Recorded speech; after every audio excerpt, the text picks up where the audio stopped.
Big Bang Theory, also known as the Great Expansion, was the start of everything our universe knows today. Occurring approximately 14 billion years ago, when the universe was just 10 to the minus 34 of a second or so old. That is, a hundredth of a billionth of a trillionth of a second in age. The Big Bang was an event in which our whole universe expanded from about the size of a single atom to the size of a golf ball almost instantaneously. Everything we see, touch, smell, and breathe is made up of atoms and particles that were all created in the Big Bang. So to put it into simple terms, the air you are breathing has been around for about 14 billion years.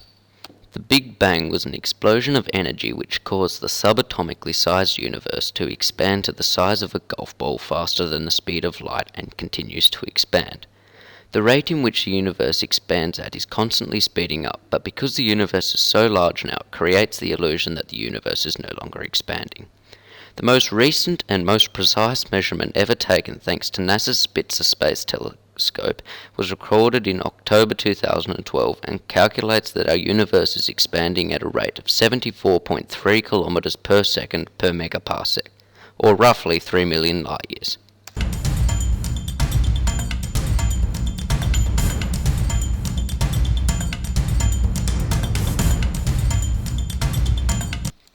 Our galaxy is often referred to as the Milky Way.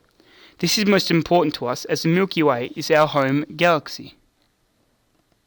The Milky Way takes the form of a galaxy categorized as a barred spiral galaxy. This looks like a huge light with spiraling arms coming out of it in a huge spiral-like circle. Our Sun, Earth, and the rest of our planets we know sit at the tip of one of these arms, making Earth around 28,000 light years away from the galactic core, the middle of our galaxy.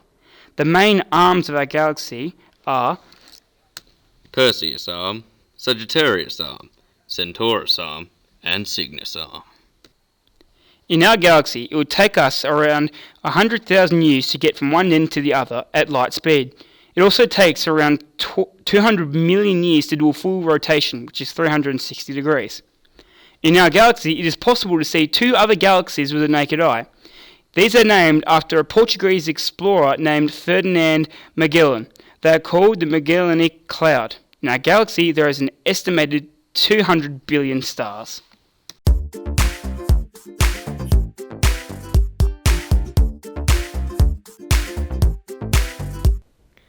When the Big Bang happened, it exploded life into the universe and created the lifeblood of space, stars.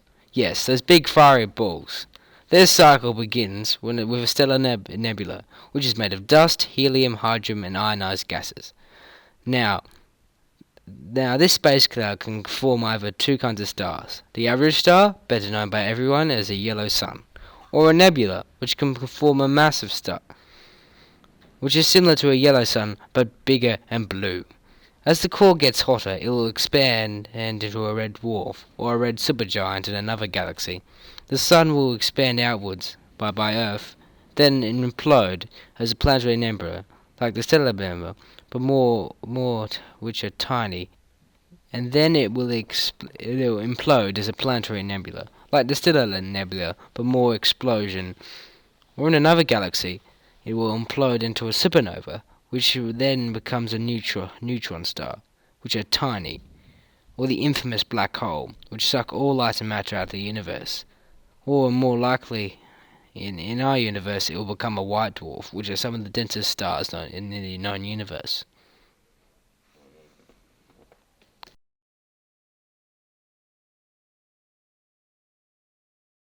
There are many different theories on how man came to be. While we have an estimate on when, we don't have a how they did. Here are some theories on how it might have happened. One theory states that we're aliens, not from Earth, and an organism that crash landed on a meteorite or something like that. That we evolved over time and now have become what we are. Another theory states that we were the head honcho molecule and that we survived the longest by standing back until we became strong and overtook the rest. One theory states that it was all chemical reactions and they kept happening, more and more chemical reactions, until we became a self-sustaining system. We also have the religious side, in which there are many different creation stories and the start stories such as Adam and Eve and all the kind of different stories like that. Whatever you want to believe is up to you, but hopefully in the future humans will figure out a way to find the true start of the human race.